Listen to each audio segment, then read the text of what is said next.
যে আমাদের বাগানে কি কি সবজি বর্তমানে লাগানো আছে।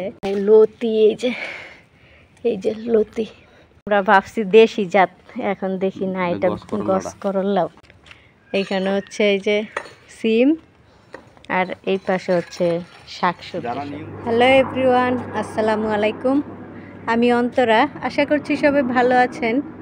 তো আজকে আপনাদেরকে দেখাবো যে আমাদের বাগানে কি কি সবজি বর্তমানে লাগানো আছে। তো চলেন দেখাই।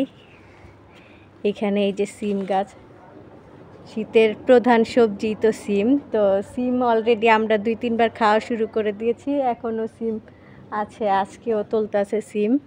এইখানে বেগুন গাছ হচ্ছে, কি বেগুন জানি, জঙ্কি বেগুন। এই যে ফুল আসছে, ফল আসছে, গাছগুলো একটু মানে দুর্বল হয়েছে, কারণ এইখানে মাটির পরিমাণ কম, সেই জন্যই মানে এইখানে হচ্ছে রাবিশ ফালানো হয়েছে এই জমিটায়। তো রাবিশের কারণে গাছগুলো বেশি একটা পুষ্টি পায় না, মাটি কম তো। তারপরও যাও গাছ হইতাছে আলহামদুলিল্লাহ। তো বেগুন গাছ অনেকগুলো লাগানো হয়েছে এই পাশে, এই যে এগুলো সব বেগুনের চারা, ছোট ছোট। ওই পাশেও আছে, আর এই পাশে হচ্ছে একটা পেঁপের চারা লাগাইছে। এই পেঁপের চারাটা আজকেই সকালে লাগাইছে। আর এই পাশে হচ্ছে সরিষা শাক, এই যে দেখতে পাচ্ছেন, একটু ঘন হয়ে গেছে না, আর একটু পাতলা করে লাগানো দরকার ছিল। হ্যাঁ, ঘন হয়ে গেছে। তো এগুলো শাক খাবো আমরা, সরিষা কিন্তু খাবো না, এগুলো হচ্ছে শাকের জন্য। এই যে এইগুলো হচ্ছে লতি কচুর গাছ। ওই যে করছি কেমনে মনে আছে তোমার? হ্যাঁ, এগুলো আমরা এই যে বাজার থেকে লতি খাইতে কিনে আনছিল। তো ওই লতির থেকেই যেগুলা দেখছি যে শিকড় আছে, ওই শিকড়ালা লতিগুলো কাইটা কাইটা লাগাই দিছে, ওইখান থেকে কচুর চারা হয়েছে। তো এইখানে লতি, এই যে লতি, সবগুলো গাছে লতির মাথা বেড়েছে, মোটা মোটা লতি, একদম মোটা মোটা। এই যে কচুর লতি। এখানে আমাদের এই যে কলমি শাক, তারপর এই পাশে হচ্ছে পালং শাক। পালং শাকগুলা, পালং শাক কি পানি দিতে হইব?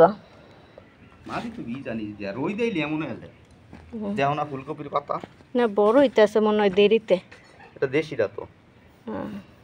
পালং শাক, এই পাশে লাল শাক, পালং শাক। এই পাশে হচ্ছে ধনেপাতা, এগুলো ধনেপাতা দেশি। ওডি খাইতে খাইতে আবার সামনে আসলেই ধনেপাতার ঘ্রাণ কত সুন্দর। এই যে দেখো, এডি খাইতে খাইতে আবার এডি বড় হয়ে যাবে পাশে। তো এই ধনেপাতা খাওয়া শেষ হইলে এইখানে আবার ধনেপাতা দিয়া দিছে। এইখানে কিন্তু টমেটোর চারাই যে। তো এই পাশের ধনেপাতা খাইতে খাইতে তো এইগুলো আবার বড় হয়ে যাবে। পালং শাক ওডি খাইতে খাইতে আবার এডি বড় হয়ে যাবে। এখানে এই যে ধনেপাতা গুড়া গুড়া এই যে চারা উঠছে। তো এগুলা বড় হইতে হইতে এগুলো আমরা খাওয়া শেষ করবো। আর এই পাশে হচ্ছে এই যে করল্লার গাছটা, দেশি করল্লা। এটা নিচে নিচে হয়েছিল, গজ হইব, ওরে বড় জাত হইলে তো ভালোই। ওই যে দেখো লম্বা লম্বা হইতাছে, এই যে চারা দেখো না, এই যে চারা কই যে ছোট ছোট ডি লম্বা লম্বা। তো আমরা ভাবছি দেশি জাত, এখন দেখি না এটা গস করল্লাও।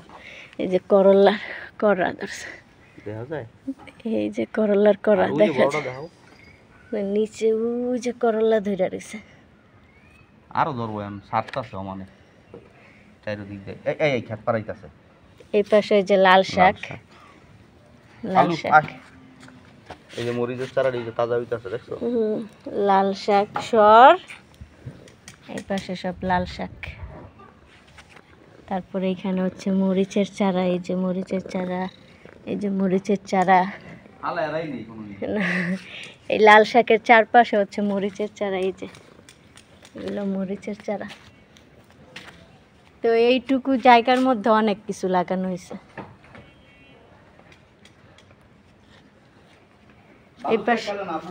এই পাশে আবার লাউ শাক, শাক হয় নাকি লাউ হয় তা জানি না, চারা লাগাই দিছি। এখন দেখি কি শাক খাইতে পারলেও তো ভালো, লাউয়ের চারা এগুলো। খেরাই না দিতালে কাম হইব। এই টমেটোর চারা কি নিচে নিচে হইছে? হ্যাঁ নিজে নিজে হয় না, ওই একটা বিসি পাইছিলাম টোকাই না দিয়ে দিছি। টমেটোর চারা উঠছে কি সুন্দর জুলি বৈশা রয়েছে এখানে। এই হচ্ছে আমাদের সবজি বাগান। এইখানে হচ্ছে এই যে সিম আর এই পাশে হচ্ছে শাকসবজি। যারা নিয়মিত আমাকে ভিডিও দেয় আমাকে নিচের গাছ লে কোনো টেনশন নেই। তো এই হচ্ছে আমাদের বাগান, সবজির বাগান। মূলা শাক, তারপর হচ্ছে ধনেপাতা, পালং শাক, তো এইগুলোই লাগানো হয়েছে, লাল শাক।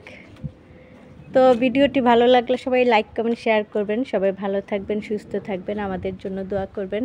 আল্লাহ হাফেজ সবাইকে।